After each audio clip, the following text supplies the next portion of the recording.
Hello, কি অবস্থা সবার?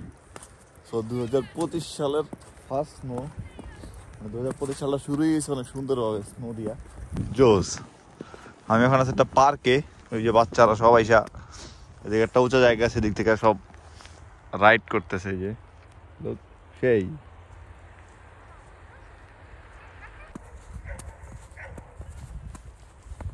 আর এদিকে সবাই স্নোম্যান বানাইতেছে জোস।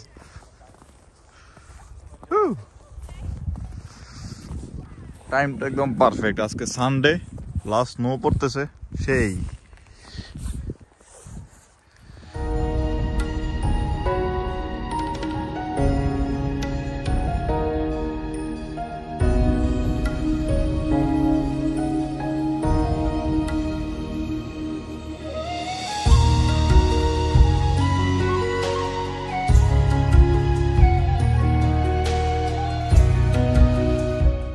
সো রেগুলার স্নো বললে হচ্ছে জিনিসটা ভালো লাগে না, বাট এরকম কয়েকদিন পর পর হচ্ছে স্নোটা বললে ভালোই লাগে। ডিফারেন্ট একটা ওয়েদার, ডিফারেন্ট সবকিছু চারপাশে সাদা, ভালো লাগতেছে অনেকদিন পরে। আর এই হচ্ছে সেকেন্ড টাইম স্নো, আমি নেদারল্যান্ড আসার পরে সেকেন্ড টাইম স্নো। সো একটু পরে আবার বৃষ্টি শুরু হয়ে যাবে। সবাই অলরেডি খেলাধুলা শেষ, বাসা যেতেছে গা, আমি জায়গা। একটু পরে আবার বৃষ্টি শুরু হয়ে গেলে আবার ঝামেলা, মোটামুটি ঘন্টাখানেক পর আবার বৃষ্টি শুরু হয়ে যাবে, তাহলে আবার সব স্নো শেষ, মজাও শেষ, সব কিছুই শেষ। ভালো লাগলো অনেকদিন পরে স্নো জোস। চারদিকে সব কিছু সাদা, কিন্তু কষ্টের কথা হচ্ছে এই রাস্তাগুলো একদম পিছলে হয়ে থাকে, মানে হাঁটাও যায় না, সাইকেলও চালানো যায় না, একদম অবস্থা খারাপ। মানে পড়তে পারলে একবার যারা হচ্ছে ফেব্রুয়ারি ইনটেকে আসবে, ওরা অনেক সুন্দর একটা এরকম স্নোয়ের ওয়েদার পাবে। কারণ ফেব্রুয়ারিতে যারা আসবে তারা হয়তো কিছুদিন স্নো পাবে, মানে ওদের ওয়েলকামটা অনেক সুন্দর হবে নেদারল্যান্ডে। বাট সেপ্টেম্বরে আসলে হচ্ছে অনেক দিন ওয়েট করতে হয় স্নোয়ের জন্য। রেগুলার স্নো পড়লে জিনিসটা ভালো লাগে না, একদম দেখতে দেখতে অবস্থা খারাপ হয়ে যায়, খুব পেইন। বাট এর মাঝে মাঝে হইলে ভালোই লাগে। এটার সৌন্দর্য দুই রকম, যেমন এটা একটা পার্ক, আমি যেখানে আছি এটা হচ্ছে যখন সামার থাকে, বা এখানে কিছুদিন আগে একটা আমার ভিডিও ছিল, তখন হচ্ছে সব কিছু একদম গ্রিন থাকে, অটাম আসলে সব কিছু একদম হলুদ থাকে, লাল থাকে। আর এখন স্নো পড়ছে, সব কিছু সাদা, রোডে তো এত বেশি বোঝা যায় না, বাট এটা একটা পার্ক, খোলা জায়গা, এই কারণে হচ্ছে অনেক সুন্দরভাবে জিনিসটা বুঝে যাইতেছে।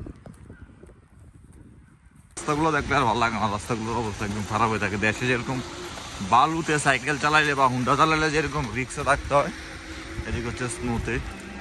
তো নেদারল্যান্ডে হচ্ছে মানে ফিনল্যান্ড বা কানাডার মতো হচ্ছে এত বেশি স্নো পড়ে না। ফিনল্যান্ডে যেমন হচ্ছে, ফিনল্যান্ড বা নরওয়েতেও স্নো পড়ে, ফিনল্যান্ডে যেমন একদম হাঁটু পর্যন্ত স্নো পড়ে, আর এত বেশি স্নো হচ্ছে নেদারল্যান্ড হয় না। বাট কানাডার মতো এত স্নো নেদারল্যান্ড হয় না। আবার নেদারল্যান্ডের স্নো জিনিসটা একটু রেয়ার, এই কারণে হচ্ছে যখনই স্নো হয় জিনিসটা সবাই অনেক এনজয় করে। এই হচ্ছে আমার বাসার সামনের অবস্থা। আমার বাসার সামনে হচ্ছে একটা ছোট্ট পার্ক আছে, এই যে পার্ক বলা যায় না, এটা হচ্ছে বাচ্চাদের খেলার জন্য জায়গা। সেই স্লিপার টিপার আছে, আমার বাসার সামনের অবস্থা। A few minutes later. Hi, তো সারা সকাল স্নো ছিল, আর এখন এই অবস্থা, সব স্নো শেষ, মজা আনন্দ সব কিছু শেষ স্নোয়ের। এখন অলমোস্ট বিকাল হয়ে গেছে। মজার জিনিস দেখাই, নর্মালি হচ্ছে দেশে যদি খাওয়ার পরে এই ক্যানগুলো থাকতো, ওগুলো আমরা কী করতাম, নর্মালি হচ্ছে ফালাই দিতাম ডাস্টবিনটে। বাট এখানে হচ্ছে ফালাবো না, না ফালে একটা ইন্টারেস্টিং বিষয় দেখাইতেছি।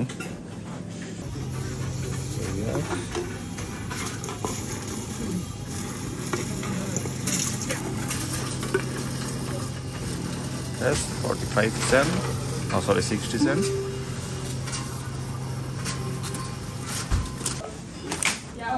Zij zou echt niet speciaal koken.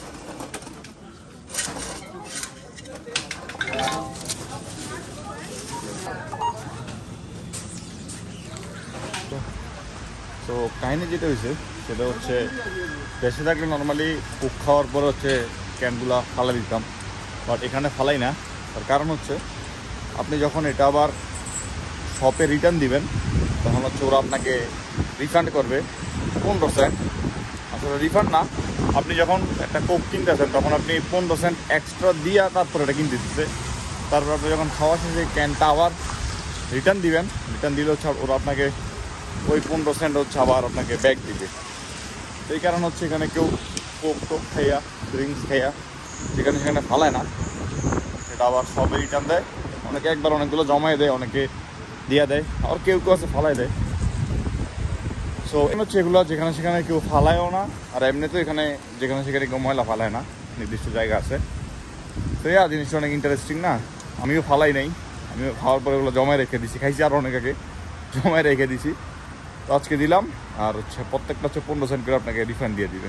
ভাই কি অবস্থা সবার? সো ওই দিন হচ্ছে আমি ভিডিও করতে করতে আমার মোবাইলের চার্জ শেষ হয়ে গেছে, পরে হচ্ছে ভিডিওটা আর কন্টিনিউ করি নাই। তাই অনেকদিন পরে ভাবলাম যে একটু ভিডিওটা কন্টিনিউ করি। আজকেও বাইরে একদম ওয়েদার -2, স্নো পড়ে নাই, বাট সব কিছু একদম ফ্রিজিং হয়ে আছে।